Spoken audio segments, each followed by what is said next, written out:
आप सभी बौद्ध धर्म को मानते हैं, लेकिन आप सभी बौद्ध धर्म के ग्रंथों को अच्छे से नहीं समझते हैं। इसीलिए आपके मन में विकार उत्पन्न होता है भगवान बुद्ध और धर्मों को लेकर के। इसीलिए आपके सामने यह मध्यम निकाय है। इसके तृतीय भाग का छठा सूत्र आपके सामने उपस्थित है। इसे आनिज्य सपाय सूत्र के नाम से जाना जाता है। आप इस वीडियो को, छोटा सा वीडियो है, इसको पूरा देखें। कमेंट में नमो बुद्धाय लिखना ना भूलें। और कोई सवाल हो या कोई कठिन टर्मोलॉजी हो जो समझ में ना आई हो, वह आप कमेंट में पूछ सकते हैं, मैं उसका उत्तर अवश्य दूंगा। एक समय भगवान कुरु जनपद के कमासदम्म नाम के निगम में विहार करते थे।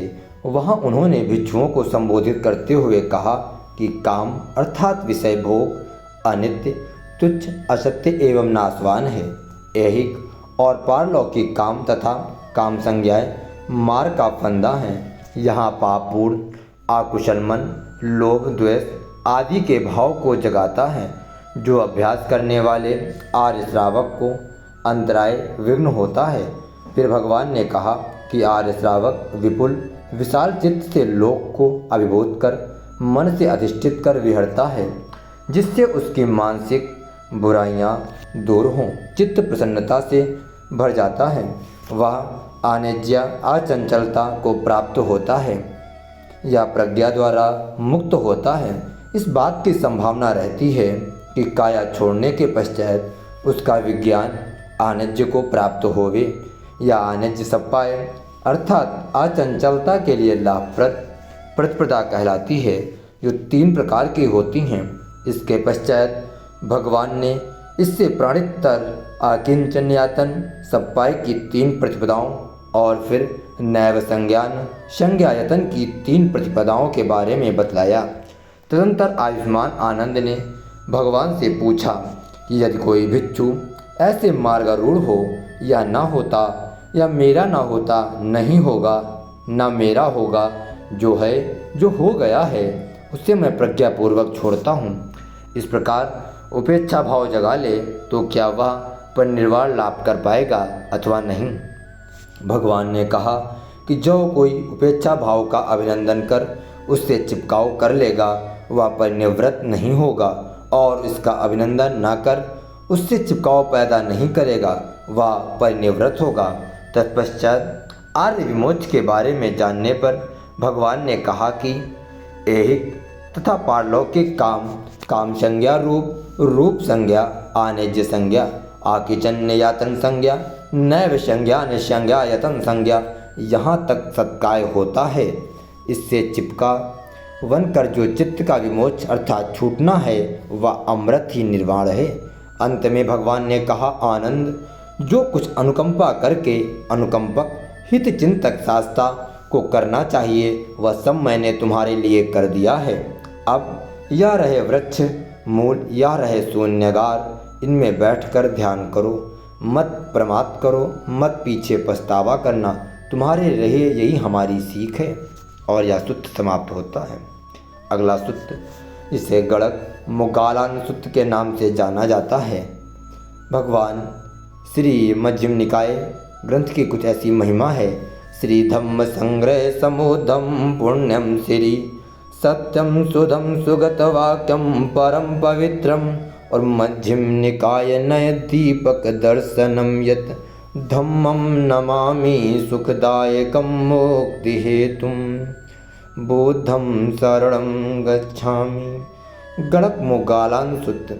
एक समय भगवान सावत्ती में मिगार माता के प्रसाद उब्बाराम में विहार करते थे।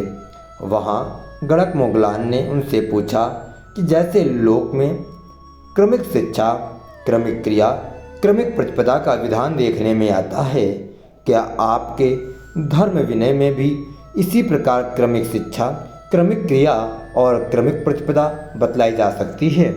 इस पर भगवान ने कहा, जैसे कोई चतुर्सारथी उत्तम घोड़े को पाकर उसे पहले मुंह में लगाम पकड़ने की क्रिया सिखलाता है और फिर आगे की क्रिया बतलाता है, ऐसे ही तथागत संयत किए जाने योग्य पुरुष को पाकर पहले उसे शीलवान, प्रातिमोद संवर, संवृत, आचार गोचार संपन्न, आणुमात्र दोषों में भी क्षय भय देखने वाला, शिक्षापदों को ग्रहण कर उनका अभ्यासी होने के लिए विनीत करते हैं। उसके इस प्रकार विनय संपन्न हो जाने पर उसे आगे का विनय देते हैं। इंद्रियों का संयम, फिर भोजन में मात्र ज्ञता, फिर जागरण में तत्परता, फिर स्मृति संप्रज्ञान से युक्तता, तदुपरांत 5 निवरणों से चित्त का शोधन होने पर क्रमशः प्रथम ध्यान से चतुर्थ ध्यान का विहार। फिर भगवान ने कहा कि मेरी यह शिक्षा शैक्षों के लिए है जो अभी निर्वाण को प्राप्त नहीं हुए हैं। क्षीणाश्रव अरहंतों के लिए ये धर्म इसी शरीर में सुखपूर्वक विहार करने तथा स्मृति संप्रज्ञान के लिए होते हैं। इसके पश्चात गणक मोगलान ने भगवान से प्रश्न किया, क्या आपके उपदेश सुनने पर सभी निर्वाण लाभ कर लेते हैं या कोई कोई नहीं कर पाते? भगवान ने उत्तर दिया कि कोई कोई निर्वाण लाभ कर लेते हैं और कोई कोई नहीं कर पाते हैं। गणक मोगलान द्वारा इसका कारण पूछे जाने पर भगवान ने एक उपमा देते हुए कहा, मेरे द्वारा प्रेरित कुछ तो निर्वाण प्राप्ति में लग जाते हैं और कुछ नहीं लगते। इसमें मैं क्या कर सकता हूँ? मैं तो केवल मार्ग का आख्यान कर सकता हूँ। भगवान बुद्ध की जय हो। यह सूत्र समाप्त होता है। अगला सूत्र, जिसे गोपक मोगलान सूत्र के नाम से जाना जाता है। एक समय भगवान के परिनिर्वाण के थोड़े ही समय पश्चात आयुष्मान आनंद राजगृह में वेल्लुवन कलंदक निवाप में विहार करते थे। एक दिन प्रातः भिक्षाचार से पूर्व वे गोपक मोगलान ब्राह्मण के यहाँ चले गए। वहाँ ब्राह्मण ने उनसे पूछा कि क्या एक भी भिक्षु ऐसा है जो सार के सारे और सर्व प्रकार से उन धर्मों से युक्त है जिनसे गौतम अरहंत सम्यक संबुद्ध युक्त थे? आयुष्मान ने उत्तर दिया, नहीं, ऐसा एक भी भिक्षु नहीं है। भगवान अनुत्पन्न मार्ग के उत्पादक, असंजात मार्ग के संज्ञापक, अनख्यात मार्ग के अख्याता, मार्गज्ञ मार्गविदु, मार्गक कोविद थे।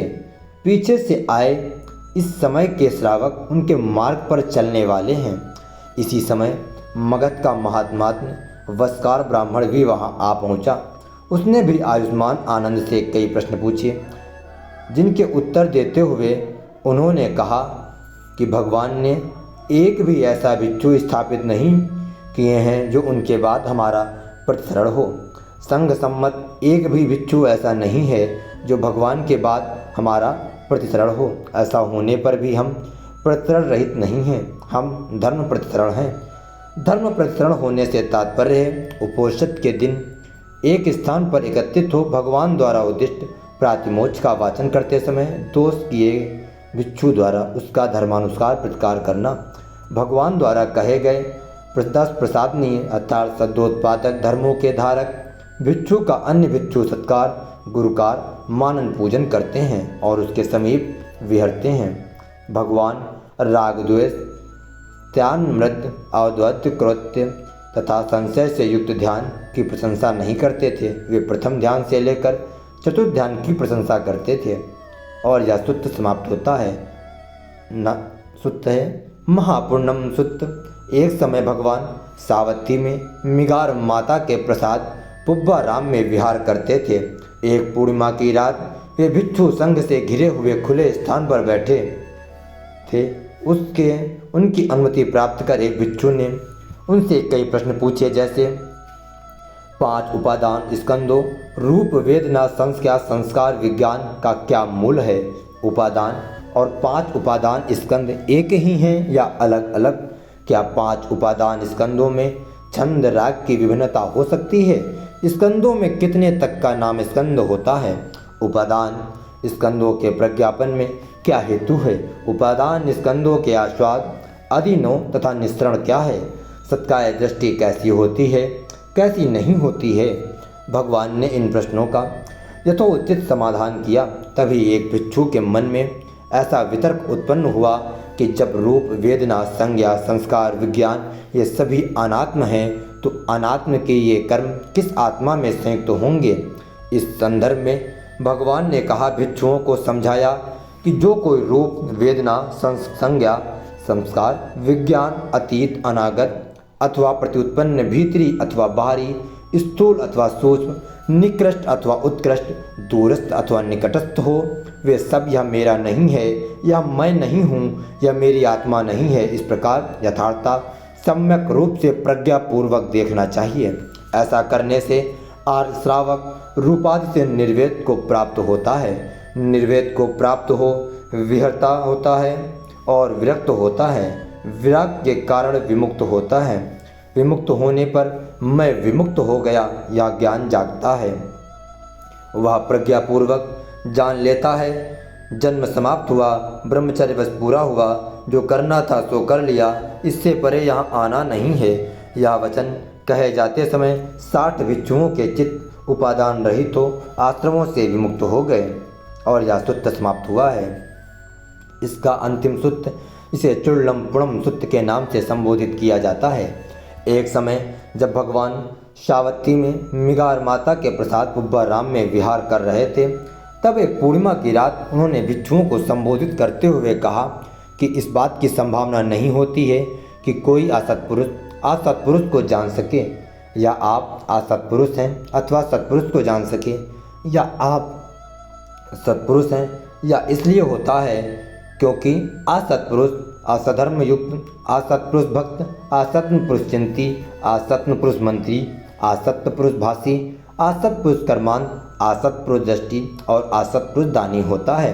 तदुपरांत भगवान ने समझाया कि असत्पुरुष कैसे, असधर्म युक्त, असत्पुरुष भक्त, असत्पुरुषों का भक्त, असत्पुरुषों चिंती, असत्पुरुष मंत्री, असत्पुरुष भाषी, असत्पुरुष कर्मांत, असत्पुरुष दृष्टि और असत्पुरुष दानी असत्पुरुषों को दान देने वाला होता है। और यह भी बतलाया कि शरीर छोड़ने के पश्चात असत्पुरुष नरक अथवा पशुयोनि को प्राप्त होते हैं। फिर भगवान ने कहा कि इस बात की संभावना रहती है कि कोई सत्पुरुष को जान सके, या आप सत्पुरुष हैं, अथवा असत्पुरुष को जान सके, या आप असत्पुरुष हैं। यह इसलिए होता है क्योंकि सत्पुरुष सधर्म युक्त, सत्पुरुष भक्त, सत्पुरुषों का भक्त और सत्पुरुष चिंती, सत्पुरुष मंत्री, सत्पुरुष भाषी, सत्पुरुष कर्मांत, सत्पुरुष दृष्टि, सत्पुरुष दानी सत्पुरुषों को दान देने वाला होता है। तदनंतर भगवान ने समझाया कि सत्पुरुष कैसे सधर्म युक्त, सत्पुरुष भक्त, सत्पुरुष चिंती, सत्पुरुष मंत्री, सत्पुरुष भाषी, सत्पुरुष कर्मांत, सत्पुरुष दृष्टि और सत्पुरुष दानी होता है। और यह भी बतलाया कि शरीर छोड़ने के पश्चात सत्पुरुष देवता होकर अथवा श्रेष्ठ मनुष्य कुल में जन्म पाते हैं। जब जन्मे बुद्ध जगत में शुभ तेज लाए, माया के गर्भ से दिव्य प्रकाश छाए, फूलों की वर्षा हुई गगन से निरंतर, सुख शांति दे जग को, जय हो विधि अंतर। जय हो भगवान गौतम बुद्ध की।